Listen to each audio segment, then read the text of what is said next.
Hello everybody, named Shalise. Welcome everybody to my Walking Dead World Beyond series review. I officially just finished Walking Dead World Beyond Season 1 and Season 2. I previously reviewed Season 1.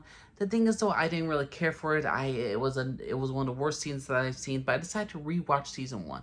I just saw Season 2 for the first time. This show was supposed to run for only 20 episodes, 2 seasons, and I gotta say this, did it get better after Season 1? It absolutely did. Did I care for season 1 in general? No. But let's start off what the show's all about. World Beyond, when I was thinking of World Beyond, I think it was okay, so we're gonna get something beyond the entire thing of, the Walking Dead universe and Fear the Walking Dead universe. I thought this was gonna something be big. This takes place in America, and it's basically the first season is Teenage Wasteland because it's a gigantic waste of space. If you're looking for something to go beyond Walking Dead, something that's going to be groundbreaking, some great world building, that doesn't happen until season 2, and out of the 10 first episodes of season 1, I say one episode you could really just dwell into what the CRM is about, the helicopter people. One episode about basically one episode you really get your worth in season 1. The thing is though, season 1 is redeemed a bit because season 2 fixed some of the plot holes of season 1, so that's a plus right there. But what is Walking Dead World Beyond is Teenage Wasteland. Season 1 is basically 4 teenagers that lived in a sheltered community that had over 100,000 people. Decided, since their father's working for the CRM, and he left a message that says, we need help, we need your help, I need your help because I'm not safe there. So his teenage daughter decides to go rescue him with a group of 2 other young kids. And the thing is, though, these characters are the luckiest characters in the world. I didn't need to finish season 2 to know that none of these teenagers were gonna die. They have the most unbelievable plot armor. And this has come from the Walking Dead universe, where Rick Grimes and his group dealt with cannibals, rapists, guys with wolves, guys who wear walker skins on their freaking face. Really some harsh shit. And these kids are the luckiest characters alive. They meet people who are so nice that you can have puppet shows. Or they know magic. Well, what a lovely fantasy world the Walking Dead universe is. All these characters are bulletproof. All these characters are plot armor proof. These characters are the luckiest characters alive. And since you have such sheltered citizens, I don't know how, 100,000... for one, I'm still trying to wrap my brain around how does 100,000 people survive in a community when rich groups can barely afford to feed themselves. But I guess that's the power of love. Everything's gonna go right. I didn't really, we get to learn about these teenagers, about their past. Certain things are good, certain things are not. There's one terrible flashback for this one adult character named Felix about his parents were so homophobic to him that when the world was ending, when zombies were rising, and when they found out their son was gay, and they used the hard F word for it to describe their son, they wouldn't want, we don't need you. Such terrible, terrible, stupid writing for progressive messages. That's the most idiotic, stupid thing alive. It's just garbage. Season 1, for the most part, I do not enjoy. I really did not enjoy season 1. It's a bit redeemed in season 2, and certain aspects of the characters get better. But season 1, overall, it's just okay. It was Teenage Wasteland. And if season 1 followed the same formula as if season 2 followed the same formula as season 1, then I wouldn't love this show at all. I would think the show was utter crap. Season 2, the best thing about season 2, we learn more about the CRM, the Civic Republic. And the thing is, there's a difference between Civic Republic and the Civic Republic military. Civic Republic military has made Civic Republic what it is. It's a group of over 200,000, maybe half a million people or something like that. And they have their own resources, their own electricity and everything. And this republic, the Civic Republic military, does not tell everything about the Civic Republic because the fact is they allow the military to do what they need to do in order to make them safe. And then in 10 plus years, they're going to give the control back to the citizens.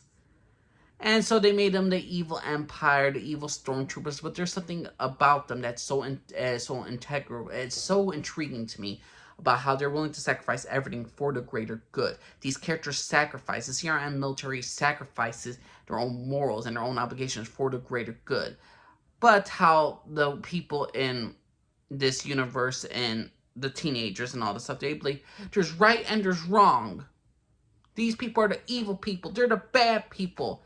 And I just love it when this one character just best describes, like, you followed us, you live in our universe, you live in here because we have made it for you to able to survive. Without us, you are nothing. It's that typical genre of like how young people, teenagers, are so spoiled, they're so self-entitled, and yet they never starve, they never go hungry, and they don't compromise themselves. Season 2 at least brings the idea of the point of the CRM. For some odd reason, this show made me align with the villains. I was rooting for the CRM to kill all the teenagers. I was done with these characters. The scientists, they didn't know what they were doing for some of the parts about biological weapons. They know about trying to find a cure for the walkers and all this stuff, but yet these characters are just as dumb as the teenagers, the adults. How they make the protagonists in this entire show is like really dumb. We're gonna leave the CRM. We're gonna take all our research about the dead and how we could stop the death from running, and maybe we could find a cure. Okay, that's great, boss. Where do we go after this? After we leave the CRM?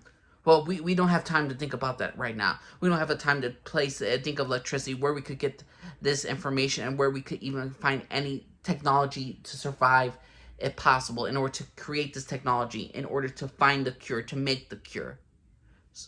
They don't compromise. This ain't like The Last of Us, where Joel kills a whole bunch of doctors because they were trying to find Ed, because they were going to kill Ellie and to basically dissect her in order to make a cure for the greater good of the world and all that stuff.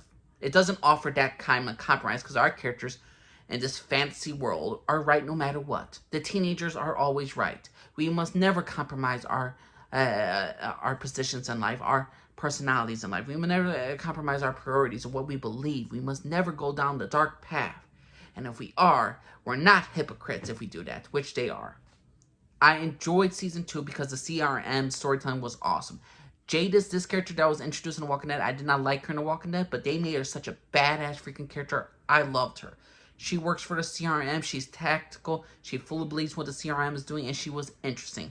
The teenagers, for the most part, Iris is the worst. She's the most... I can't stand this character, for the love of God.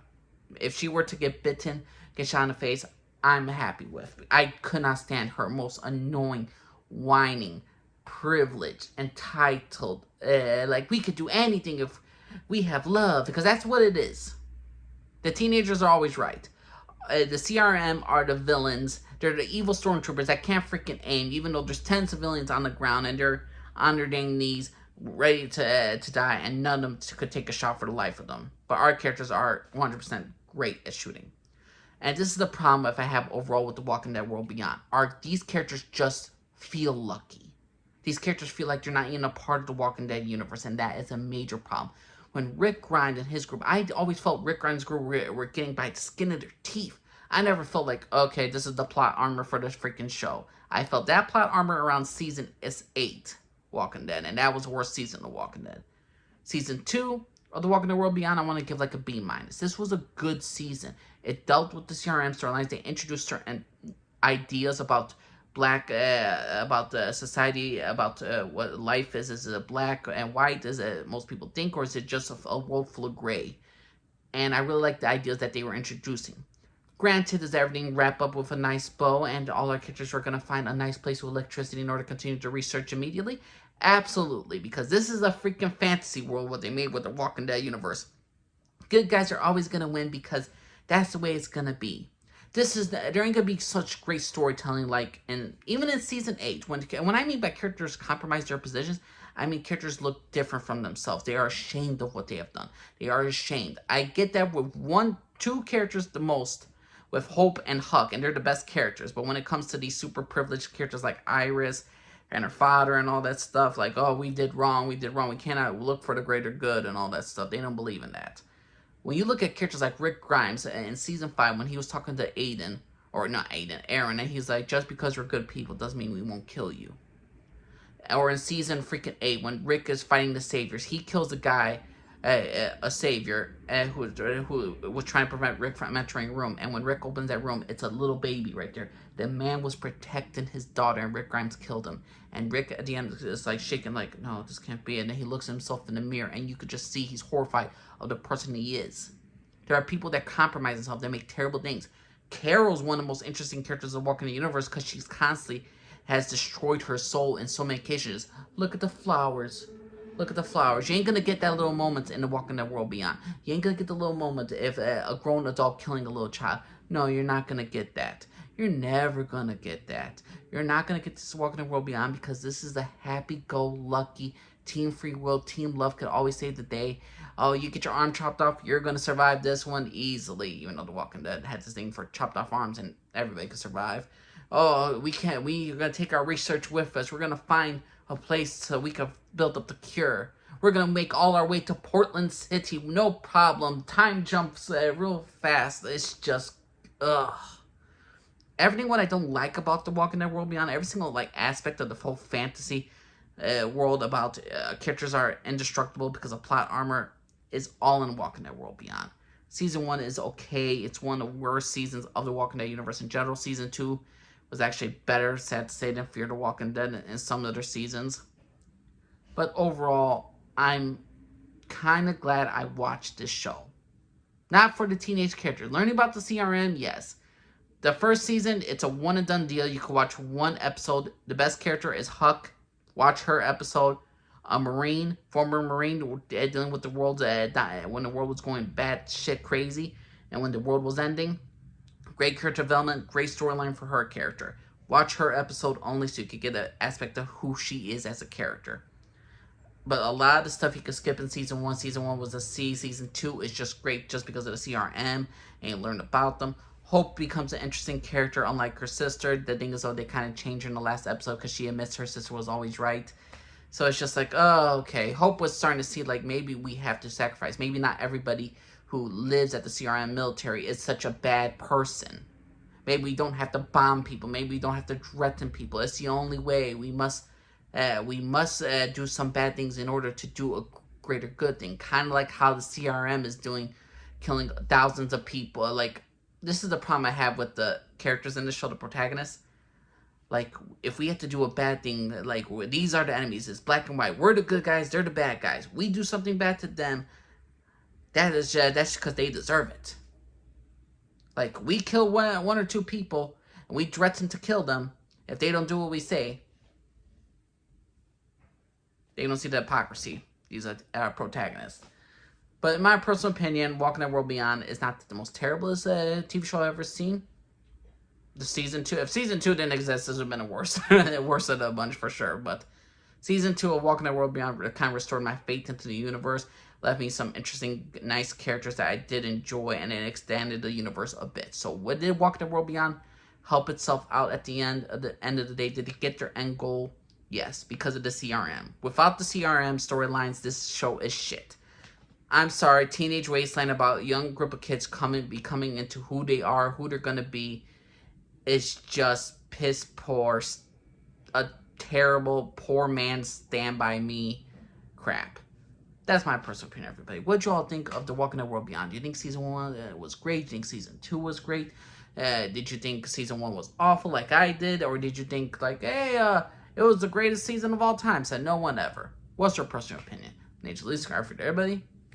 Bye-bye.